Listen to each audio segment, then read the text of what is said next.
Well, good afternoon. This is a important and yet bittersweet day in the Minnesota Senate. We have reached the conclusion of our responsibility sharing agreement, but we have not left our responsibility behind. It's important to remember that we are here today in the Minnesota Senate in this moment because of the loss of a treasured colleague, Senator Doron. And we are really honored to have Senator Doron Clark, newly elected from Senate District 60, joining us. And of course, you should hear from him and not from me. But it is clear, I'm so sad or so happy to be standing here next to Senator and President Bobby Joe Champion, that because of the electorate and because of Minnesotans, we are in a narrowly divided legislature.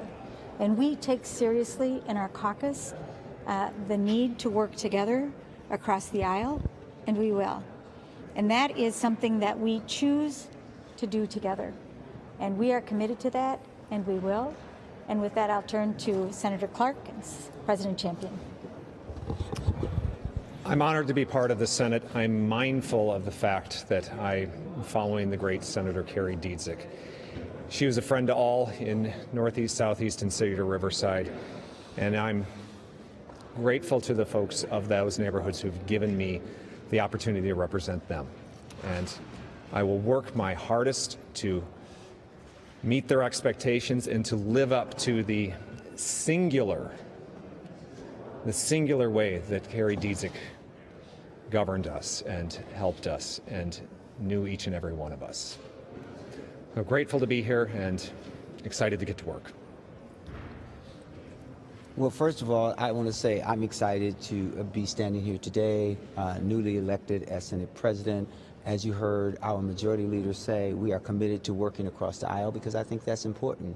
And I think it's important for us to recognize that we work together for the power sharing agreement. And in fact, I'm grateful because our majority leader reached across the aisle to Senator Johnson to say we wanted to, work out a power sharing agreement. And we always knew that this day would come, even though I know we heard on the floor some people say, you're breaking the agreement. It's so fast, but it was always known by those who were negotiating, or those of us who negotiated that agreement, that February 3rd was probably going to be the day, considering certification. But the bottom line is, and I hope that you all hear in our voice and what was also represented on the floor, is our continued desire to work as closely as possible with our colleagues across the aisle. But in order to have a relationship, it requires both parties to be as intentional about working together and working past even some of our ideological differences. But we are committed to it because Minnesotans are expecting us to pass a balanced budget, to really think about what that means. And so I'm just grateful to be here, and I'm really excited to be Senate President. Senator Clark, was it like baptism by fire today? It wasn't all smooth sailing. We got the business done, and so that's what matters at the end of the day. We are here to do the business of the state of Minnesota, what the people wanted, and this is what they've elected, that we work closely with our partners across the aisle. And sure, we got here, and we will continue to govern together. Was it a surprise, though, the motions, the strife? I mean, it's no longer tied and it's no longer hunky-dory here. I'm happy that we have moved through that. We needed to hear all voices, and we did.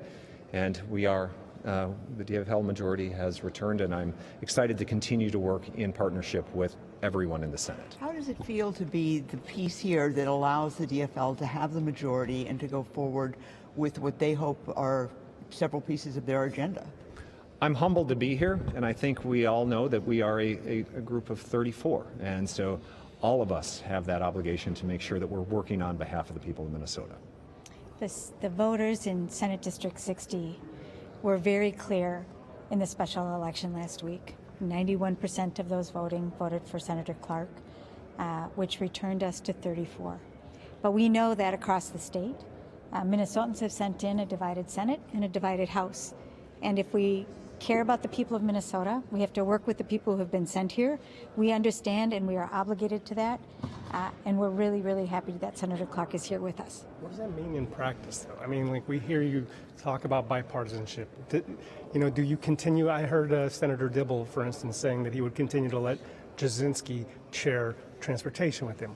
Any other things that you guys are doing to kind of acknowledge the closeness? Sure. You know, not only am I president, but I'm also chair of Jobs and Economic Development. And one of the things I made an intentional decision to do even before the unfortunate passing of Kerry Diesick was to work much more closely with Senator Draheim, who's our lead in jobs. And that means operationally meeting with him each week to talk about what our agenda is. There are no gotchas, right? Because I'm not trying to wait until the last minute and present something that he might find challenging. If there's going to be something challenging put forward, we'll talk about that, where we'll give them a fair opportunity to, think about it and see if they have questions, and to make sure that we are being as thoughtful as possible. So those meetings on a weekly basis, opportunity to talk about the agenda, to really at the end of session also, while we're working out the budget, to see what things he likes and things he doesn't like. But at the end of the day, we hope that we will find some common ground. And if not, sometimes we have to think about why are we making the decisions that we are making. So it's not just rhetoric, it is actually operational. And what that means, and I said this earlier, it means in order to be in a relationship, we have to both agree. And we have to both agree that we're going to do everything it takes in order to make it work. It can't just be one side to say, oh, I want this to work, and then the other side sits there with their hands folded and say, I'm not going to do anything else. No, we have to compromise. And compromise is not a bad word. When you compromise, that means you give up a little and you get a little. Thank you so much. And Senator Johnson and I have agreed to a weekly get-together, which I think is going to be a continuation of the work that we have been doing over these last number of weeks. I think it's also important to remember where we are right now in Minnesota. We have to balance the budget.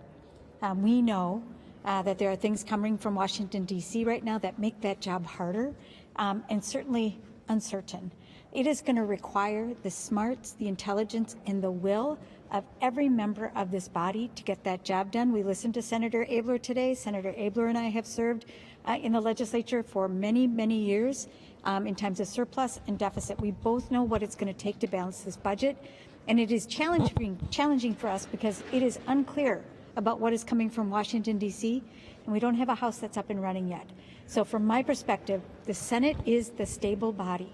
And we need to act on the behalf of Minnesotans, despite the challenges that we face. And that is why I'm really grateful that we are here, that we are organized. We have made a commitment to working with our Republican colleagues, and we will, because we know it is in Minnesotans' best interest to do the work for the people of Minnesota, and we're the body that's ready to do that work.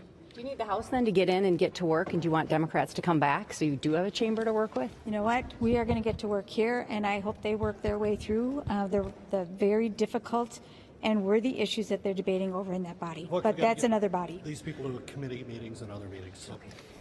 Thank you. Thank you. Well, sorry to keep you waiting here. So bipartisanship in the Senate is dead.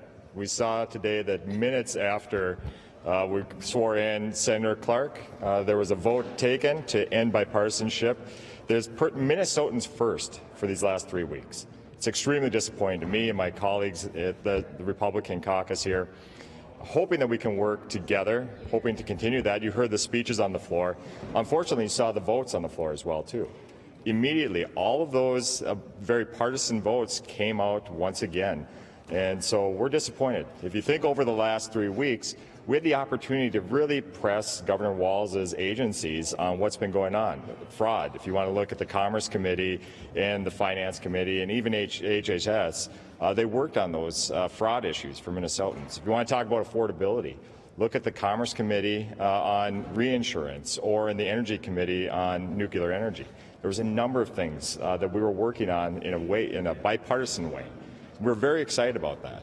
One committee had some troubles in environment where Democrats weren't willing to hear Democrat bills that Republicans were trying to champion and push forward. So this partisanship, it's going to infect the Senate again, and it's really a sad thing. After all that we've accomplished over these last 3 weeks, I was really hoping that we could move forward. We also heard, over the last 3 weeks from the Blue Dog Caucus that formed. 8 members got together and said, we're going to work in a bipartisan fashion. Today, they really proved they were more lapdogs than they were guard dogs. And so we're disappointed in that as well. So again, a lot of rhetoric, but when it comes down to votes, completely partisan. What were you hoping? I mean, that the president would pro tem would be a Republican? I mean, can you explain what it was that you wanted to see? What I really wanted to see today was some commitment that the continuation would go forward of that bipartisanship. We could have delayed, even at the very minimum, delayed the effective date of rescinding this agreement to next week or later, so we could work on committees. We have schedules. We have people lined up in those committees that could talk about these issues, and yet they cut them off today. And so it was really disappointing. If the shoe was on the other foot, though, realistically, what would you be doing? We would not be relying on a alleged felon's vote to get us over the edge. We'd be working in a very bipartisan way to make sure that we're putting Minnesotans first. I guarantee you that. Is that what you're seeing from the Republicans in Washington, that they're being bipartisan? I don't sit in Washington right now. We're concentrating on what we can do in the Minnesota State Senate. What's happening in Washington is things that I have no control over. But right here, we do have control to take those votes and work in a way that it's putting Minnesotans first. We had that opportunity right here. Democrats threw it away once more. Hi. Is there a reason to nominate Matthews instead of Miller for your president position? Yeah, I think given the committee schedule and whatnot, it really worked out better. Senator Matthews, it seemed that he is freer for that opportunity, so we gave him that shot to do it. Miller over anything? No, not at all. Not at all. Do you have any response to Seeberger's comments that you made on the floor today? Yeah, I think that was really interesting. Again, we heard a great speech from Senator not agreeing with her caucus yet when it comes down to the votes. What did we see today? Party line votes every time. Rhetoric doesn't matter. It's the votes that matter. Do you believe the chairs that they're going to be sharing gavels still and that some of this bipartisanship will carry on? Mary, given today's actions, I'm not very optimistic on that. A number of your members raised sort of a point of, if we don't get these amendments or these resolutions today, the end of session is going to be ugly. I wonder if you can speak to that and the time frame that you have left to get everything done.